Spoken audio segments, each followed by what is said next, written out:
और सभी बच्चे बढ़िया हो। चलिए बढ़िया रहने चाहिए, ठीक है। देखिए थर्मोडायनेमिक्स तुमने यूनिट 3 चल रही थी अपनी, और यूनिट 3 तो मेरी फिनिश होने वाली है। देखिए मैंने तुमको जो अनुप्रयोग थे मैक्सवेल वेग वितरण नियम के, उसमें मैंने तुमको औसत चाल कराई दी थी, नहीं करा दी थी, औसत चाल करा दी थी। वर्ग माध्य मूल चाल क्या होती है, आज अपन डिनोट करेंगे कि अधिकतम प्रसंभाव्य चाल क्या होती है और ऊर्जा बंटन फलन क्या होता है। क्लियर। ये 2 टॉपिक रहे हैं, एक आध टॉपिक और देख लेंगे तो उसमें तुम्हारी यूनिट 3 खत्म हो जाएगी। यूनिट 1 तुम्हारी पहले ही फिनिश हो गई थी। तो देखिए मैंने तुमको बताया था कि जो अपने पास औसत चाल होती है वो कितनी होती है अपने पास, सी बार बराबर 1/n इंटीग्रेशन 0 से इन्फिनिटी सी इंटू डी एन सी। सी बार बराबर कितना बताया था कि 1/n इंटीग्रेशन 0 से इन्फिनिटी सी इंटू डी एन सी। यही बताया था, नहीं बताया था? बताया था। और जो अपने पास ये तो क्या होती है अपने पास औसत चाल, जहाँ पर अपन ने किसका मान रख लिया था, डीएनसी का। डीएनसी क्या होती है, मैक्सवेल वेग वितरण फलन होता है। तो वहाँ पर अपन ने डीएनसी का मान रखकर उसको सॉल्व कर लिया था। क्लियर। और जो अपन ने वर्ग माध्य मूल चाल बताई थी, वर्ग माध्य मूल चाल जो मैंने तुमको बताई थी वो कितनी बताई थी, इसको किससे डिनोट करते हैं, CRMS से। किससे डिनोट करते हैं, CRMS। और CRMS बराबर क्या होता है, √c²। कितना होता है, √c²। अपन कह सकते हैं कि जो अणुओं की जो चाल होती है उसके वर्ग के औसत के, क्या कह सकते हो कि किसी अणुओं के चाल के वर्ग के औसत के वर्गमूल के क्या बराबर होता है, वर्ग माध्य मूल चाल होती है। क्लियर। अब अपन इस पर देखिए, यहाँ पर अपन ने सी बार का मान कितना लिया है, ये लिया है। तो अपने पास c² का मान कितना हो जाएगा, 1/n इंटीग्रेशन 0 से infinity c² into d n c. यहाँ पे भी अपन ने किसका मान रख लिया था, डीएनसी का मान। और डीएनसी का मान रखकर इन दोनों को अपन ने सॉल्यूशन निकाल लिया था। क्लियर। हेडिंग डालिए अधिकतम प्रसंभाव्य चाल। हेडिंग डालिए अधिकतम प्रसंभाव्य चाल।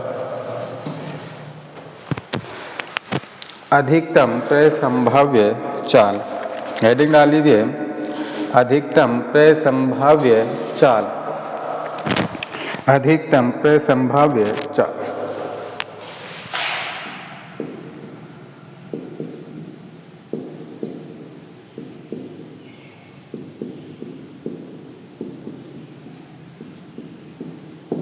वेग कह लीजिए ऑब्लिक में चाल।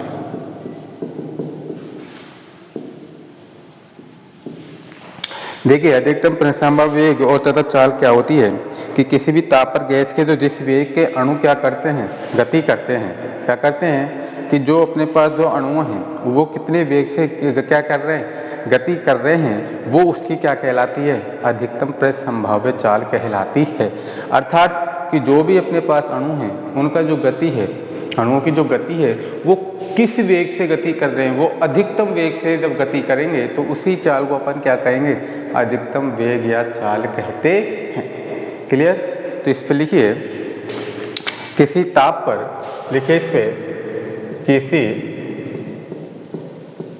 ताप पर, किसी ताप पर गैस में जिस वेग से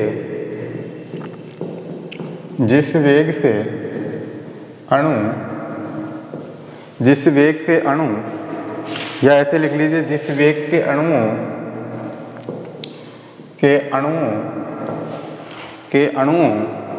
की अधिकतम की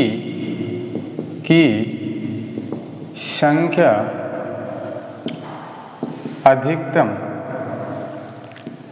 किसी ताप पर गैस के जिस वेग के अणुओं की संख्या अधिकतम होती है, उसे अधिकतम प्रसंभाव्य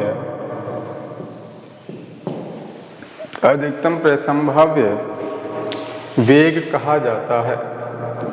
वेग कहा जाता है, अधिकतम वेग कहा जाता है। इसे CM द्वारा व्यक्त किया जाता है, व्यक्त किया जाता है। इसे CM द्वारा व्यक्त किया जाता है। क्लियर? नीचे लिखिए, यदि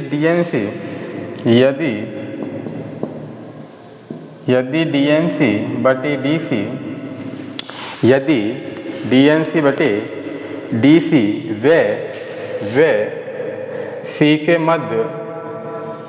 के मध्य ग्राफ खींचा जाए,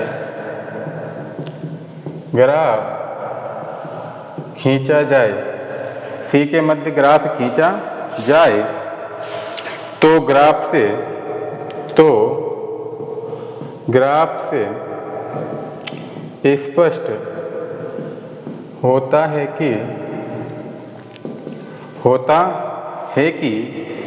C बराबर CM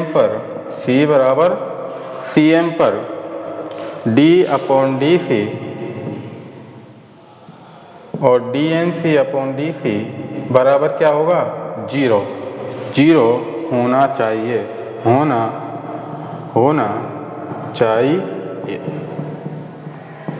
नोट डाउन करिए, DNC/DC बराबर 0 होना चाहिए।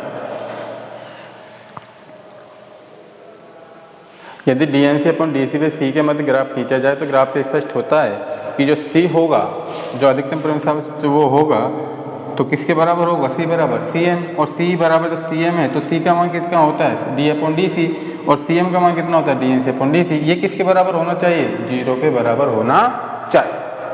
कब? जब DNC/DC और तथा C के मध्य क्या खींचा जाए? ग्राफ खींचा जाए। क्लियर सभी को? चलिए, अब इसके आप सीधा मान लिख लेना कि CM बराबर कितना होता है? √2RT upon √2KT upon M, √2KT upon M, इसको निकालने की कोई ज़रूरत नहीं है, इसको डायरेक्ट लिख लेना कि CM बराबर √2KT अपॉन कितना होता है? क्लियर? और जब अपन इस समीकरण को n/n से गुणा करेंगे, किससे करेंगे? n/n से, तो CM बराबर √2NKT अपॉन कितना आ जाएगा? M capital N। यहाँ लिख देना, चूंकि N के बराबर क्या होता है? कैपिटल R, और स्मॉल n और कैपिटल N बराबर किसके होता है? कैपिटल M के। तो CM बराबर कितना आ जाएगा? √2RT अपॉन कितना आ जाएगा? Capital M। तो अधिकतम संभाव्य चाल कितनी आ गई अपने पास? CM बराबर 2RT upon capital M। Note down कर लीजिए जल्दी। यहाँ लिख देना, इस समीकरण के आगे यहाँ लिख देना कि n/n से गुणा करने पर, n/n से गुणा करने पर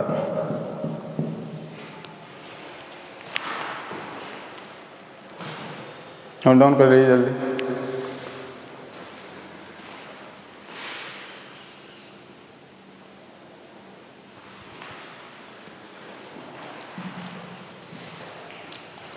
अब अपन इन तीनों चालों की, कौन कौन सी? एक तो औसत चाल, एक वर्गमाध्य मूल चाल और अधिकतम संभाव्य चाल, इन तीनों का क्या निकालेंगे अपन? औसत।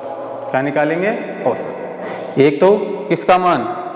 C बार का मान, एक CRMS का मान और एक CM का। इन तीनों का क्या निकालेंगे अपन? अनुपात। कि C बार का लास्ट रिजल्ट कितना आया था, CRMS का कितना और CM का लास्ट रिजल्ट कितना आया था, वो मान रखकर उनका क्या निकाल लेंगे अपन? अनुपात। क्लियर? नोट डाउन कर लिया? चलिए, हेडिंग डालिए, नहीं तो ऐसे लिख लीजिए, यहाँ से हेडिंग मत डालिए, नीचे लिख लीजिए इसी प्रकार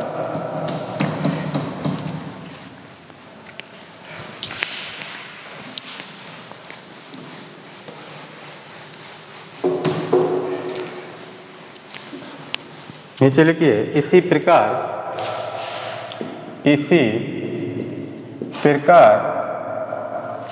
CM C बार व CRMS का अनुपात तो अपने पास देखिए CM का मान तो कितना आया था बताइए CM का मान अपन ने अभी तो निकाला है, कितना आया है। तो देखिए इनका अनुपात कितना हो जाएगा, CM अनुपात C बार अनुपात CRM।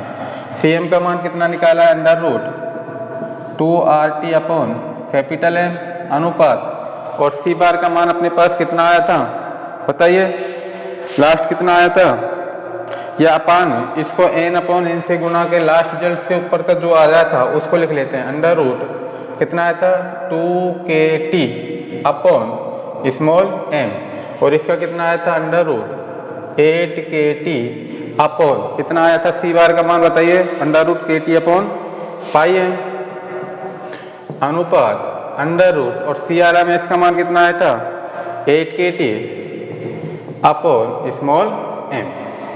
तो इनका जब अपन मान निकालेंगे तो कितना आ जाएगा अपने पास, √2 अनुपात √ कितना आ जाएगा अपने पास, m से m कैंसिल हो जाएगा तो कितना हो जाएगा 8/पाई अनुपात √ कितना रह जाएगा, कितना रह जाएगा, ये 3KT आया था, √3KT, और ये कितना रह जाएगा 3। तो अपने पास कितना अनुपात आ जाएगा इनका, 1 अनुपात कितना आ जाएगा, 1.128 अनुपात कितना आ जाएगा 1.224।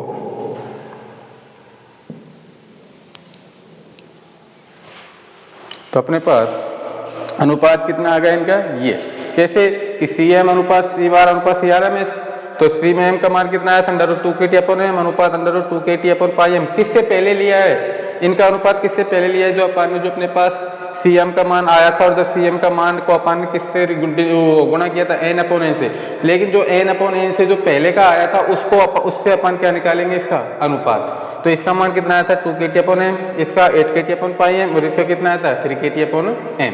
इनके जब अनुपात निकालेंगे तो यहाँ से कितना बच जाएगा, √2 रह जाएगा, यहाँ से कितना रह जाएगा, क्यों, क्योंकि KT अपॉन m और KT अपॉन m ये तो कैंसिल हो जाएंगे तीनों, कितना रह जाएगा इसमें से √2, इसमें से √2 अपॉन पाई रह जाएगा, और इसमें कितना रह जाएगा √3।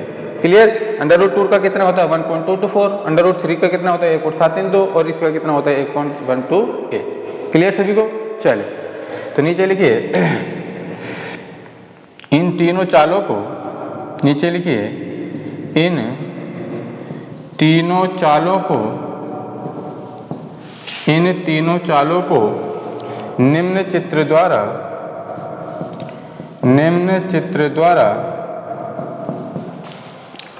प्रदर्शित कर सकते हैं,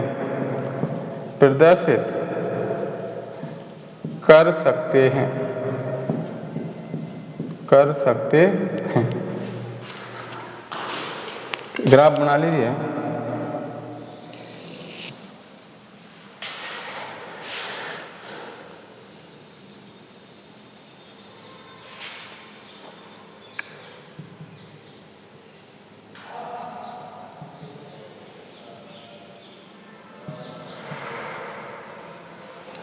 इसको CM नाम दे देना, इसको C बार और इसको CRMS।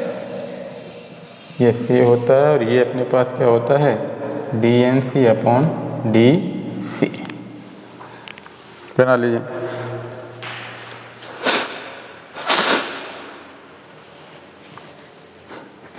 देखिए इसमें जो √3 का मान जो ये दे रखा है ना, तो तुम एक बार देख लेना कि √3 मेरे हिसाब से 1.732 होता है। कितना होता है 1.732। इसमें मिसप्रिंट हो सकता है तो तुम देख लेना एक बार इसको। इसका जो सॉल्यूशन आएगा इसको देखिए √3 का मेरे हिसाब से 1.224 होता है, ये तो एडजस्ट है, और √3 का मेरे हिसाब से 1.732 होता है, और उसमें जो √8 अपॉन पाई है, पाई का मान कितना होता है 3.14 होता है, नहीं होता, उसमें √8 का मान रख के और 3.14 का क्या दे दोगे उसमें भाग, तो इसमें ये देख लेना √3 का मान 1.732 होता है या 1.128 होता है। क्लियर? आप देख लेना इसका सॉल्यूशन, इसमें थोड़ा सा मिस गाइड हो सकता है। ठीक है,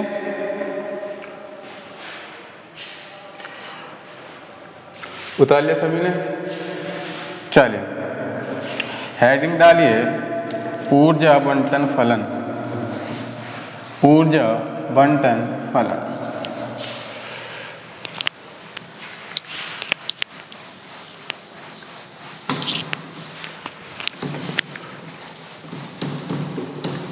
हेडिंग डालिए ऊर्जा बंटन फलन, ऊर्जा बंटन फलन, ऊर्जा बंटन फलन, ऊर्जा बंटन फलन। देखिए जो अपने पास एक अपन ने स्मॉल m, एक अणु का द्रव्यमान अपन ने क्या मान लिया? स्मॉल m, और उस स्थिति में उसकी गतिज ऊर्जा क्या होती है? काइनेटिक जो ऊर्जा होती है, गतिज ऊर्जा, वो कितनी होती है? 1/2 mc²। भाई एक अणु का अपन ने द्रव्यमान क्या ले लिया? m ले लिया, तो उस स्थिति में उसकी जो अणु की जो गतिज ऊर्जा होगी वो कितनी होगी? 1/2 mc² होगी। क्लियर है सभी को? तो इसमें एक बार नोट डाउन कर लीजिए, इसको लिखिए c चाल से गतिमान, c चाल से गतिमान, लिखिए c चाल से गतिमान द्रव्यमान m के, द्रव्यमान m के एक अणु की, एक अणु की स्थानांतरण गतिज ऊर्जा, स्थानांतरण गतिज ऊर्जा कितनी होगी? E बराबर 1/2 mc², E बराबर 1/2 mc²। इक्वेशन नंबर फर्स्ट आता है।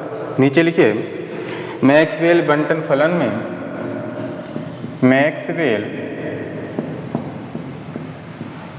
बंटन फलन में, मैक्सवेल बंटन फलन में घातांक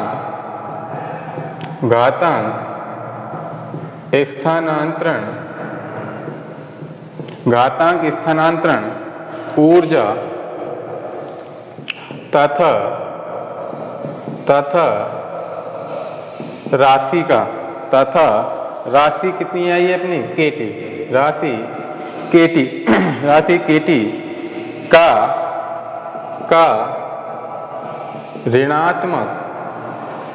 ऋणात्मक अनुपात होता है, ऋणात्मक अनुपात होता है। मैक्सवेल के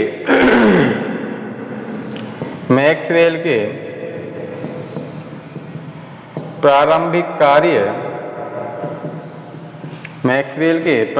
कार्य के पश्चात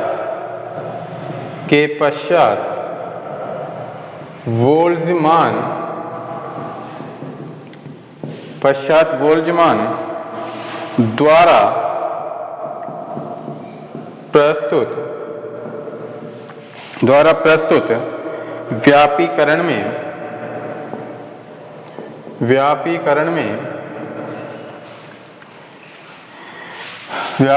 में मैक्सवेल वेग बंटन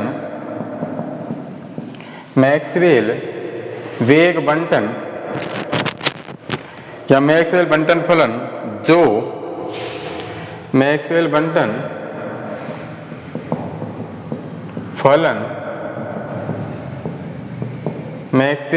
फलन जो केवल स्थानांतरण गतिज ऊर्जा में, जो केवल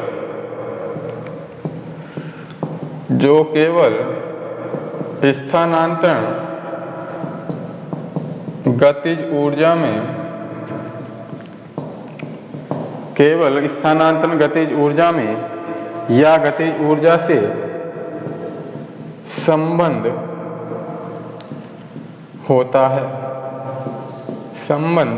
होता है। एक अधिक व्यापक फलन की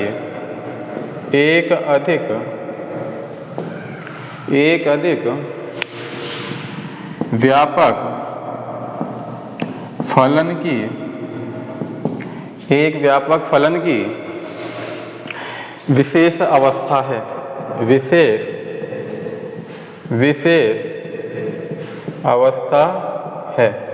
विशेष अवस्था है। अतः ऊर्जा बंटन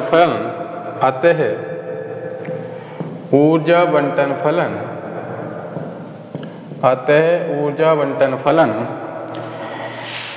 मैक्सवेल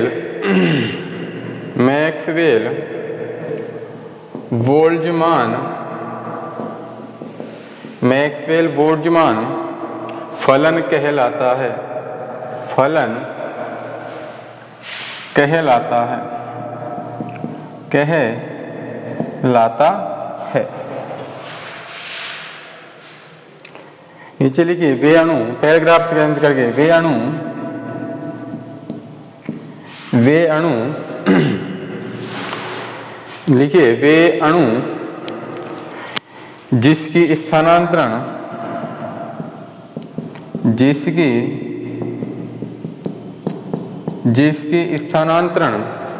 गतिज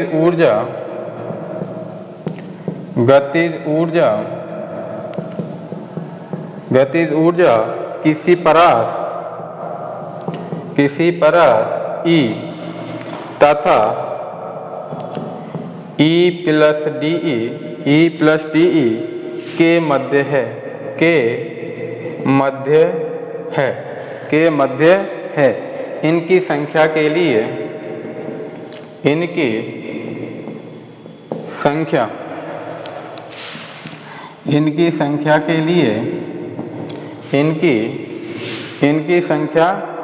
के लिए समीकरण एक का अवकलन कर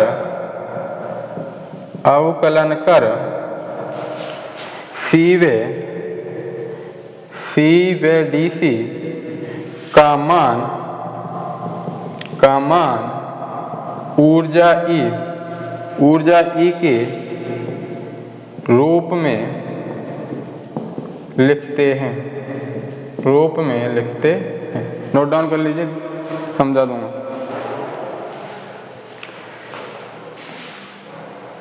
जल्दी करिए थोड़ा सा।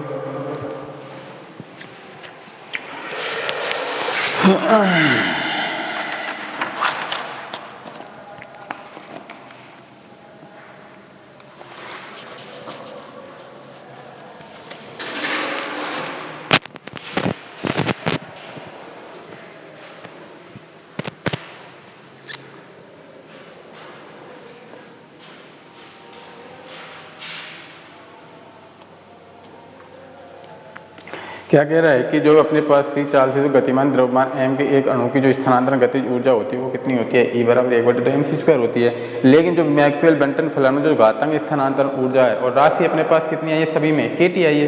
तो उसका वो कौन सा मान होता है? ऋणात्मक मान होता है। ऋणात्मक मान होता है कि नहीं होता है? कि जो अपन ने मान निकाला था e⁻mc²/kT निकाला था नहीं निकाला था? वो ऋणात्मक होती थी। तो इसलिए स्थानांतर जो ऊर्जा होगी राशि kT का क्या होता है? ऋणात्मक अनुपात होता है।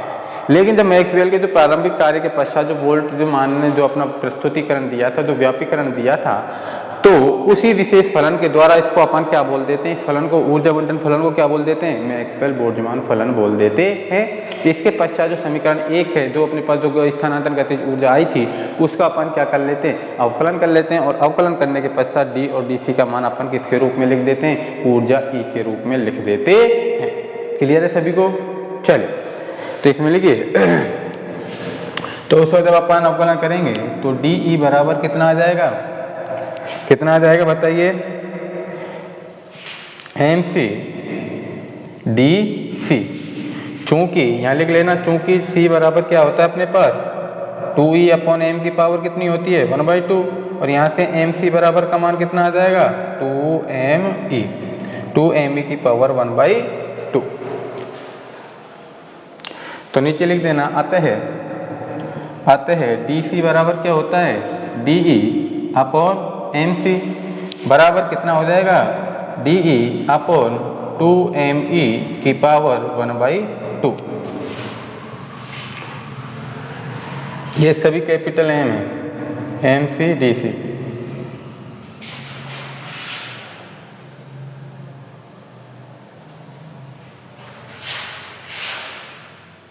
क्लियर है सबको? तो अपने पास हम जानते हैं कि DNC का मान कितना होता है, DNC बराबर 4 पाई n m अपॉन 2kT की पावर 3/2 और e की power mc square upon 2kT into c square into DC। तो अपने पास तो DNE कितना हो जाएगा, DNE बराबर 4 पाई n और कितना हो जाएगा m अपॉन 2kT, 2 पाई KT, पाई लगा रहा हूँ, पाई KT की पावर 3/2 और ई का मान कितना है अपने पास, 2e अपॉन m है। तो अपने पास कितना आ जाएगा, 2e अपॉन m और e की पावर कितनी रह जाएगी, minus e upon KT into DE upon कितना रह जाएगा, 2me की पावर 1/2।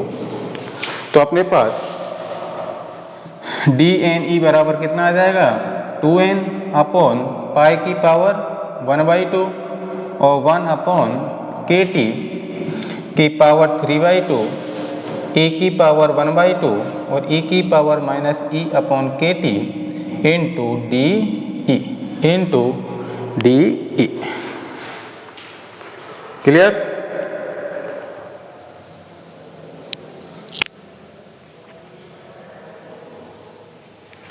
इसका इक्वेशन नंबर सेकंड डाल दें, इक्वेशन नंबर 7।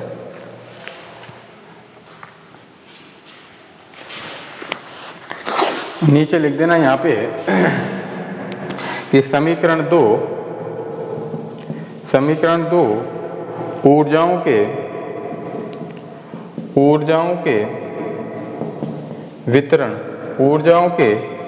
वितरण का फलन कहलाती है।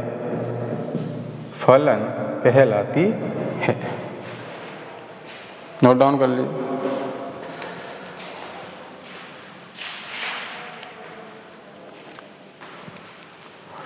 अब इसमें एक 10 मिनट का और तुम्हारा टॉपिक रहा है, वो तुम्हारा कल फिनिश हो जाएगा और जो अपने पास यूनिट 3 है वो भी फिनिश हो जाएगी,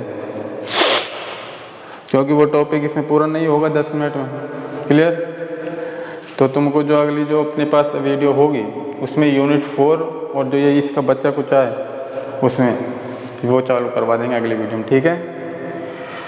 और यूनिट 1 और ये यूनिट 3 इसमें 10 मिनट का पोर्शन मान लीजिए कि 10 मिनट का है इसमें थोड़ा सा, तो यूनिट 1 और यूनिट 3 कंप्लीट हो जानी चाहिए। क्लियर? देखिए यहाँ पर जब मैंने समीकरण 1 का जब अपने पास अवकलन किया है तो DE बराबर कितना आ जाएगा, MC DC, चूँकि C बराबर क्या होता है, 2E m की पावर कितनी हो जाएगी 1/2 और MC बराबर कितना होता है 2me की पावर 1/2। तो हम जानते हैं कि अतः DC बराबर कितना हो जाएगा, DC का मान यहाँ से DE अपॉन MC, यहाँ से कितना हो जाएगा DE अपॉन MC बराबर DE और MC का मान कितना है 2me की पावर 1/2, वो रख लिया। अब हम जानते हैं कि DNC का मान ये होता है नहीं होता, तो यहाँ से जब अपन DNE का मान रखेंगे तो 4 पाई n और m अपॉन 2 पाई KT, तो ये तो चौका त्यों रहेगा नहीं रहेगा। अरे इस पे यहाँ 2 पाई और लगा लेना, यहाँ 2 पाई, तो देखिए यहाँ पर 2 पाई KT अपॉन 3/2 है, ये तो DNC का मान होता है, पहले बता दिया था। और DNE के जब मान निकालेंगे तो 4 पाई n m अपॉन 2 पाई KT, तो चौका त्यों रहेगा। जो e की power minus MC square upon 2 KT है वो किस रूप में परिवर्तित हो जाएगा, C का मान कितना है 2e अपॉन m की पावर 1/2 है, तो खाली कितना रह जाएगा यहाँ पर 2e की पावर m और e की पावर कितनी रह जाएगी माइनस e की power KT into DE upon 2me की पावर 1/2। क्लियर है? क्यों? क्योंकि क्या है यहाँ पर C स्क्वायर है नहीं है, तो C स्क्वायर का जब अपन यहाँ मान रखेंगे तो कितना हो जाएगा DE अपॉन 2me की पावर 1/2। तो यहाँ से DNE बराबर कितना आ जाएगा 2n अपॉन पाई की पावर 1/2, 1 अपॉन KT की पावर 3/2, e की पावर 1/2, e की पावर माइनस e की पावर KT इंटू D। यही क्या कहलाता है, ऊर्जाओं का जो वो वितरण फलन कहलाता है। क्लियर सभी को? इसको एक बार अपने हाथों से निकाल लेना, ठीक है? चल